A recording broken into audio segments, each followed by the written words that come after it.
If any of you remember, about 2 years ago now, I made a video covering an artist by the name of Eclipse Sextape, or '09 Obsidian, and how he was on a short hiatus after he ended up in jail that led him to rethink his life choices. Shortly after that video had went up, I started to see that he was doing a lot more shows and started to slowly gain an audience. But this wouldn't last long as he went on another short break and I wouldn't hear from him for a good minute. And I started to wonder, where did he even go? I mean, this man was making a good amount of progress in his career. But I was later surprised when he came back after being silent for so long because he had came back with a whole new sound.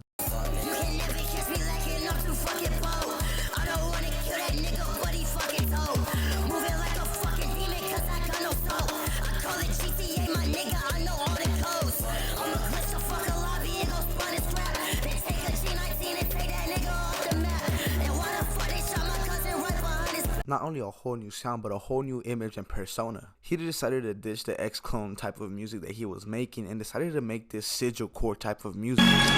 Follow me all the way to the depths of the pit. Fuck religion, I'm taking my chances into abyss. Many suffer, got niggas planning on fucking me up. So every moment you broke a promise, I'm planning to cut. When I finish, I'm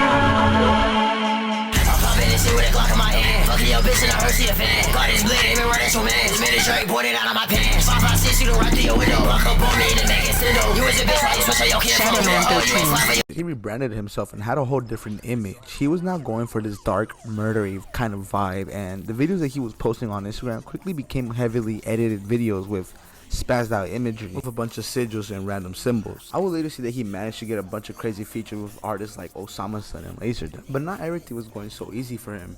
Before all of this happened, he mentioned to me that he was part of a group by the name of Very Venomous that sadly disbanded, leading to him losing a bunch of friendships and trust in other people that he worked with due to him wanting to be different and change up his style. A lot of these people got turned off by how different he was acting and a sudden change in his career. He would later be moving around everywhere and started getting hotels and throwing parties doing LSD almost every weekend. Eclipse just wasn't in the right state of mind and was just going downhill up until he met a Christian girl who would later make a group with a local artist by the name of New Wave. She wanted to help him in his career and he would go on to do many shows with this said group.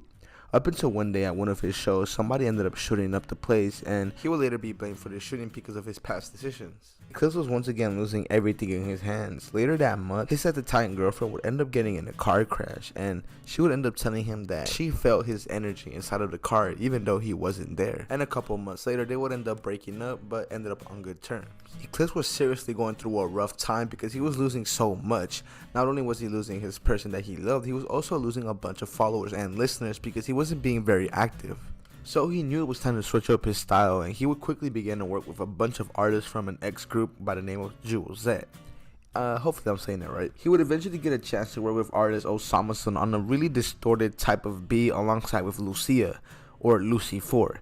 He would later get to work with Laserdem and many other artists, but Eclipse was now using this new sound that he says he has pioneered by the name of sorcery. Now, what is sorcery? Now, sorcery, I'm gonna be honest with the viewer. Now, this type of music might not be for you if you're not into listening to some real experimental shit. Because sorcery is kind of just like this dark, distorted type of sound that consists of reverse instrumentals and loud, unique sound effects.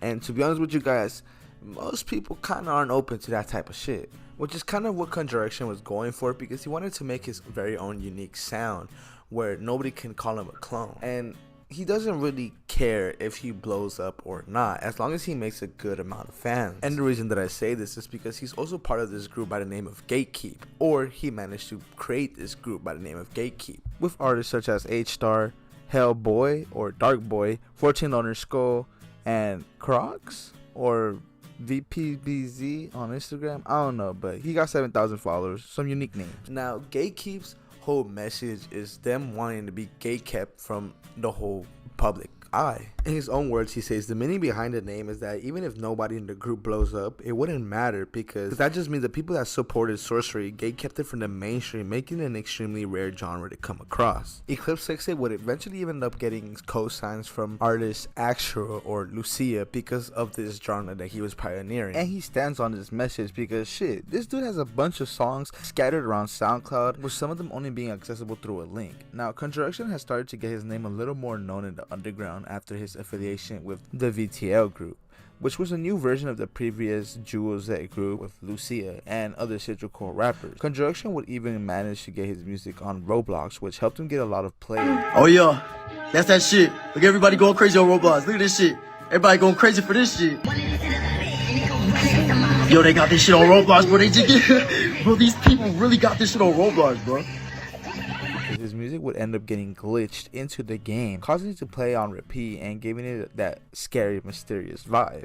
Now, I know everything I'm saying sounds insane because the Conjuraxxion lore is pretty fucking insane. I can't even lie. This man went from local ATL rapper to some dark sigil rapper that's forecasting spells on your ops or some shit. Fuck around and you gonna make him disappear. And he certainly has been putting out a lot of work into his craft because he has managed to score a lot of shows and make a lot of friends with a bunch of people in the industry. He definitely has been putting a lot of work into his music. I mean, this man really rebranded himself from an ex-clone to becoming his very own type of genre, or going on to pioneering his own genre. And if you guys don't fuck with the music, you guys can go talk to him and get to know him.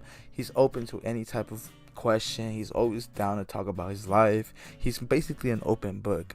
Now, he can be very open to about other things because obviously, you know, legal things, but I certainly think that Conjuraxxion or 09 Obsidian or Eclipse X Tape or whatever his name is in the future certainly deserves everything that he has, because this man has been working hard on his music. I mean, I've seen this since 2019 or 2020 when I first met him, and I've seen the work that he's been putting in. He certainly has managed to grow his own fan base, and it's crazy to see that there is a lot of people active and people actually want to see what he's up to, because I've seen that his older stuff has been supported all the way through. I mean, if you go on his SoundCloud archive pages, you will see that they have a bunch of plays and a bunch of likes. So it's cool to see that he has managed to grow his own fan base and grow his own audience, because certainly it seems like his life just doesn't give him a break.